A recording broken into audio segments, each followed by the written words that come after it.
Well, good morning, everybody. Thank you for being here today, and thank you for listening. I will preface the story. It is a little emotional at times. Sometimes I get emotional as well. I'm here today to talk to you a little bit about how you can save the life of a man you love. And as previously mentioned, you don't have to be a medical expert to save a life. But I always like to start with a question because I think it's important. Who here has a brain? Show of hands. Most of you have your hands up. That's a good thing. Okay. I didn't ask if you were using it. I don't care how many brain cells you lost last night. If you have a brain, you have mental health. Your mental health changes day to day, minute to minute. I was literally in my first big boy job. I had done a master's degree and an undergrad degree at Brock University. I was working on a PhD at Western University. I was literally in my third year at Western. My mental health was suffering. And I decided to leave my PhD. I was offered a job at Mohawk College to start the health, wellness, and fitness program. So I took that and I went running with it. At that point in my life, this is over 10 years ago, I had no idea what dissociation was, but I'd done it my whole life. So in that meeting, again, something was said, I got angry, I got frustrated, I got upset, and I shut down. At the end of the meeting, my associate dean very politely and very bluntly, but polite, pulled me into her office, and she said, you know what, Nick, you really can't let that happen. And I was shocked. I had no idea what she was talking about. I said, what do you mean? And she said, I know you're passionate. She said, I know you care about what you're doing, but she said, you embarrassed me, you embarrassed the program, and frankly, it looked really bad on you.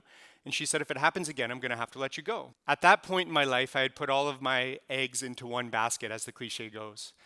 I was terrified. Frankly, I was scared. I didn't know what to do. I couldn't afford to lose the job. So I turned to my best friend, a colleague of mine at the college. She teaches a class in health and wellness, and saying, what do? I can't afford to lose my job. I can't afford this to happen right now. And I remember we had a conversation, and she said, why don't you go see a therapist? So I went to therapy, I booked a few appointments, and it was literally my third appointment. And I have no idea what I talked about in those appointments, but I remember the professional politely stopping me and saying, you know what, Nick, I really think you have severe depression and severe anxiety. And I remember not having any clue what that was, but I remember it didn't sound good. There's an analogy that I like to use, and it's really straightforward because most people can relate to it. If you've ever been in a body of water like a lake or an ocean or a river, and you can't touch the bottom, you have to tread water.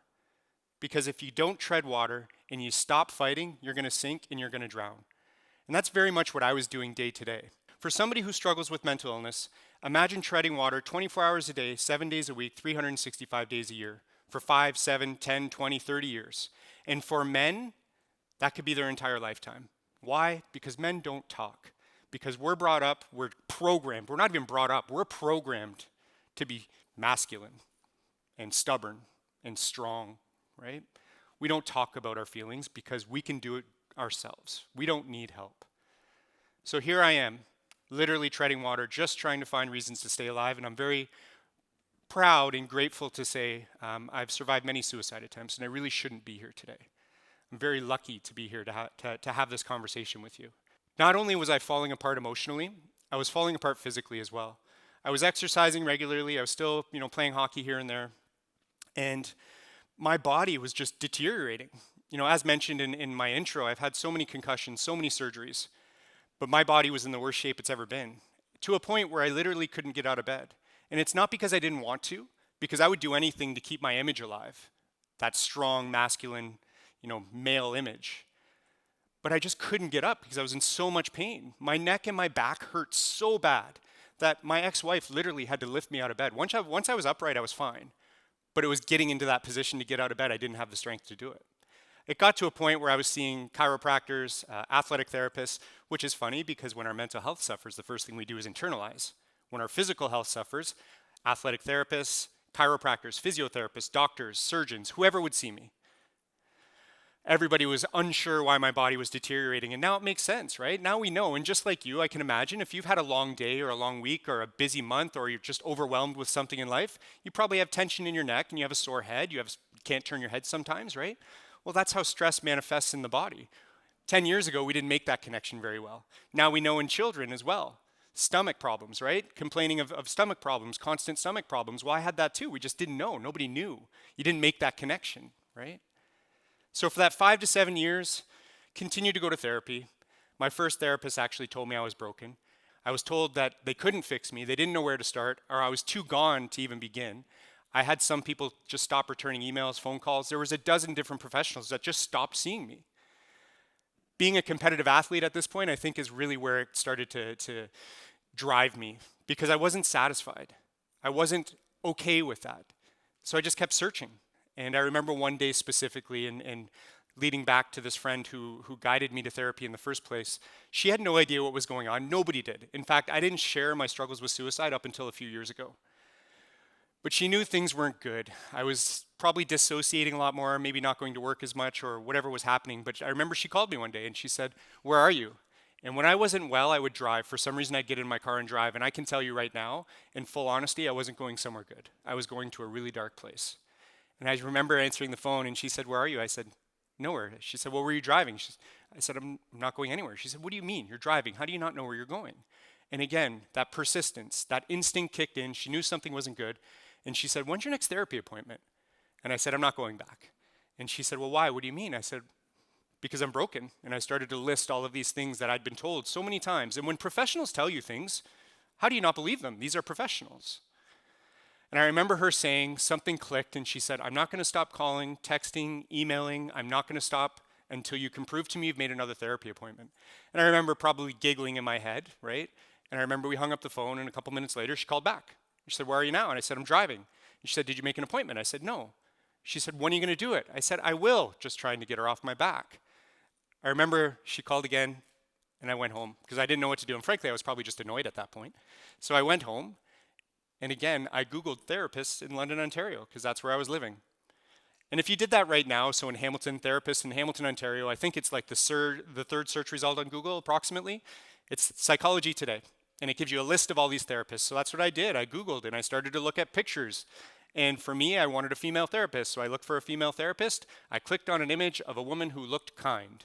And I sent her an email and I said, I need an appointment. Can you help me?" And she replied fairly quickly, which was important, not knowing that I was in crisis, obviously. And I remember I went in that same week and I walked into her office. And I remember sitting down, and I don't know exactly what I said, but I remember just literally spewing at her and basically challenging her, saying, good luck trying to fix me. So many people couldn't, right? And I remember this little smile that she had, and she just kind of laughed and giggled because that's what she does. And then we talked for a couple of hours, and at the end of that appointment, because I'm a stubborn male, I agreed to disagree that maybe depression and anxiety aren't something that I have control over, but maybe, again, agree to disagree, that she might be able to give me some tools to help manage it. And for the first time in my life, I left an office, I left an appointment, I left a medical professional, and I felt okay. I'm like, what's the worst that could happen here? I'll go back. It's just like any job in the world, right? Somebody shows up to your house to fix your washer and dryer. They don't come with a screwdriver and say, "I brought my tool to fix your washer and dryer." They come with a truck of tools. And therapy is the same thing. It's providing you with a toolbox of things that you can use in different circumstances. Things that you can use that maybe worked before, or maybe you haven't tried before. This friend teaches a class at the college locally here, and it's around health and wellness. And she said, "Why don't you come in and do a talk of mental health in my class?" And I said, "Absolutely not. That's the dumbest idea I've ever heard. People will see right through me. I can't do that." A couple days passed and she brought it up again. She said, "I have somebody from Canadian Mental Health Association coming in. Maybe you should come in. Maybe you can talk about exercise and mental health, because we know statistically that exercise has a huge positive impact on mental health." And again, I said, "Nope, not doing it." And then she said, "Okay, fine, just come." I said, "Maybe I'll come." And that day, class came, the time came, I walked into the classroom. And that morning, for some reason, something just felt okay. I remember standing up at the front of the room and I said, "I'm going to talk." And she said, "Okay, great, awesome." And I basically told this story that I'm telling you now over about 90 minutes, and I cried the whole time. And it felt so good to cry. And I remember at the end of that presentation, my anxiety took over, my panic took over, right? I remember standing there thinking, okay, security's coming, they're going to drag me out, I'm going to get arrested, right? Somebody's going to fire me, I should probably just go pack up my office now and save the embarrassment, right? And then students started to come up. And one by one, they just sat there, they wanted to talk, or one of them literally just wanted to sit next to me. One of them wanted to give me a hug. I remember the one student specifically, he said thank you and he walked out. And I remember in that moment, something just didn't feel right. 2 days later, it was a Sunday afternoon, I was watching a football game. It was November. I don't know why I remember these details, but I received that email from him. And it basically said, "I'm withdrawing from the college. I just wanted to say thank you for trying to help." And I remember in that moment, and you all know, you've got a text message or an email at some point in your life and it didn't feel right. Text message has tone, right? Something didn't feel right. So I replied right away and I said, I don't know what's going on or what's happening or why. I said, but why don't we meet tomorrow morning and let's talk about it. And then he replied and I replied. 4 hours go by of exchanging emails. We meet the next morning on campus. I asked him why he thought about withdrawing. And he said, frankly, I was saying goodbye. That was my suicide letter. And I remember in that moment just pausing. And this is an important component too. You don't have to know what to say. You don't have to know how to say it. And frankly, sometimes saying nothing at all is how you can save a life. Because I remember saying, I don't know what to say. I said, why are you still here? You know, what made you live through the night, so to speak, right? And he said, you know, for the first time in so many years, somebody just cared. Somebody told me they cared and they wanted to help. And I remember in that moment just blown away. And now my story brings perspective. I have so many people in my life that have truly been there every day. People that have saved my life without even knowing they're saving my life by simply sending me a text message or by simply calling me and saying, hey, where you been? I haven't seen you in a while, right? Those simple things. The title of my talk, Save the Life of a Man You Love, is how you can save the life of a man you love, or frankly, anybody.